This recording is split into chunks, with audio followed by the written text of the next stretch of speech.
नमस्ते। कभी सोचा है एक तरफ पानी की इतनी कमी कि नल सूखे पड़े हैं और दूसरी तरफ इतनी बारिश कि शहर डूब जाते हैं। ये दोनों बातें एक ही सिक्के के दो पहलू कैसे हो सकती हैं? आज हम लेखक अनुपम मिश्र के एक बहुत ही सरल लेकिन कमाल के आइडिया को समझने वाले हैं, जो शायद इन दोनों मुश्किलों का हल बताता है। तो चलिए शुरू करते हैं।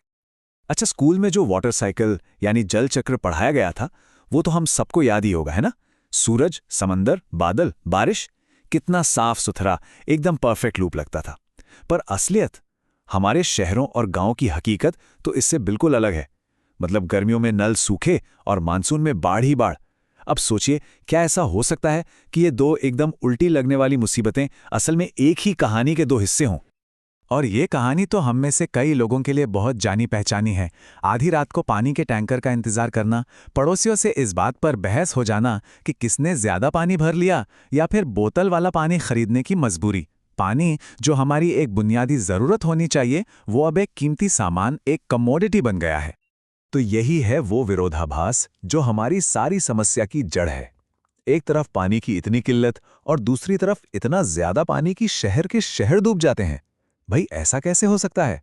जवाब असल में बहुत सीधा साधा है। हमने पानी को सहेजना, उसे जमा करना ही बंद कर दिया है। तो सवाल ये उठता है कि पानी को बचाने का ये इतना जरूरी हुनर, ये कला, हमने आखिर खो कहां दी? ये एक बहुत बड़ी भूल थी। हमारी तरक्की की कहानी में एक ऐसा मोड़ आया जहां हम शायद रास्ता ही भटक गए। हमारी सबसे बड़ी गलती थी कि हम सब मिलकर भूल गए। हम उस पुराने ज्ञान को, उस समझ को भूल गए जिसने हमें सदियों तक पानीदार बनाए रखा। हमने क्या किया? हमने अपने तालाबों को कचरे और मिट्टी से भर दिया। जमीन के नीचे जो पानी का छिपा हुआ खजाना था, उसकी अहमियत को नजरअंदाज कर दिया और कुदरत के साथ तालमेल बिठाकर चलना ही छोड़ दिया। और अब हम उसी का नतीजा भुगत रहे हैं। गर्मी की चिलचिलाती धूप में सूखे नल और मॉनसून की मूसलाधार बारिश में डूबते हुए घर और बस्तियां, ये सब हमारी उसी एक भूल का दुखद नतीजा है। लेकिन यहां एक अच्छी खबर भी है। एक हल है, एक समाधान है, जो कहीं दूर नहीं बल्कि हमारे पैरों के ठीक नीचे ही छिपा हुआ है। एक ऐसा आइडिया जो इतना सीधा साधा है कि वो क्रांतिकारी लगता है। और इसकी शुरुआत होती है अपने इस ग्रह को देखने का नजरिया बदलने से। बस एक पल के लिए सोचिए, क्या हो अगर हम अपनी धरती को एक बहुत बड़ी गुल्लक की तरह देखें? हाँ, बिल्कुल वैसी गुल्लक जिसमें हम सब ने बचपन में कभी ना कभी सिक्के जमा किए होंगे।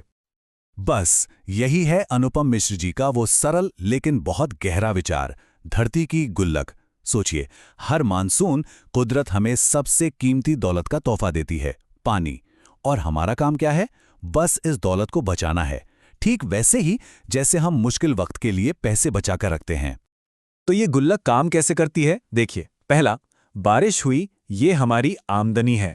दूसरा, तालाब और झीलों ने इस पानी को समेटा, ये है हमारी जमा पूंजी। तीसरा, ये पानी धीरे धीरे जमीन में रिस गया और भूजल के खजाने को भर दिया, ये हो गई हमारी बचत। और आखिर में हम इसी बचत से पूरे साल पानी निकाल सकते हैं, ये है हमारा खर्च।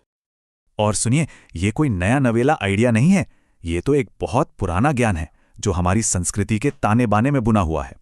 इसको और अच्छे से समझने के लिए चलिए सुनते हैं एक कहानी, 4 भाइयों और एक जादुई पत्थर की कहानी। तो कहानी कुछ यूं है कि 4 भाई थे, कूड़न, बुढ़ान, सरमन और कौराई। एक दिन किस्मत से उन्हें एक पारस पत्थर मिल गया, वही जादुई पत्थर जो लोहे को छूते ही सोना बना देता था। मतलब अब उनके हाथ एक बेशकीमती खजाना लग चुका था। लेकिन इस खजाने के साथ एक डर भी आया। उन्हें लगा कि अगर राजा को पता चला तो वो ये पत्थर उनसे छीन लेगा। तो उन्होंने एक बहुत समझदारी का फैसला किया। उन्होंने सोचा कि वे खुद ही जाकर राजा को वो पत्थर भेंट कर देंगे। पर राजा ने जो किया वो किसी ने सोचा भी नहीं था। राजा ने ना तो वो पारस पत्थर लिया और ना ही सोना। उसने सब कुछ भाइयों को वापस लौटा दिया और बस एक बात कही, जाओ और तालाब बनाते जाना। और ये सिर्फ एक कहानी नहीं है, ये तो ज्ञान की एक जीती जागती विरासत है। उन 4 भाइयों ने सच में 4 बहुत बड़े तालाब बनवाए, बूढ़ा सागर, सरमन सागर, और ये तालाब आज भी मौजूद हैं, सदियों बाद भी लोगों की प्यास बुझा रहे हैं। ये कहानी हमें क्या सिखाती है? यही कि असली दौलत सोने में नहीं बल्कि पानी में है। तो सवाल फिर वही है, इस पुराने कीमती ज्ञान को हम अपनी आज की इस मॉडर्न दुनिया में कैसे लागू करें? इस टूटे हुए वाटर साइकिल को हम वापस कैसे जोड़ें? देखिए, इसका हल सिर्फ सरकारों या बड़ी बड़ी कंपनियों के पास नहीं है। इसकी शुरुआत हम सबसे होती है, हर एक से। हमें अपने पानी के स्रोतों का रखवाला बनना होगा, उनका सम्मान करना होगा और उनकी हिफाजत ऐसे करनी होगी जैसे हमारी अपनी जिंदगी उन पर टिकी हो। क्योंकि सच तो यही है, हमारी जिंदगी पानी पर ही टिकी है। तो आगे का रास्ता बिल्कुल साफ है। हमें जल चक्र की समझ को ठीक करना होगा। जब बारिश हो तो उसके पानी को बहने नहीं देना है, उसे थामना है। जमीन के नीचे जो पानी का खजाना है उसे सुरक्षित रखना है। और सबसे जरूरी बात, अपनी धरती की गुल्लक को लगातार भरते रहना है। आज हम पानी के एक अजीब से जाल में फंस गए हैं। एक तरफ सूखा, दूसरी तरफ बाढ़। तो क्या अपनी इस धरती की गुल्लक को फिर से भरना ही इस जाल से बाहर निकलने का रास्ता है? ये फैसला हमें ही करना है।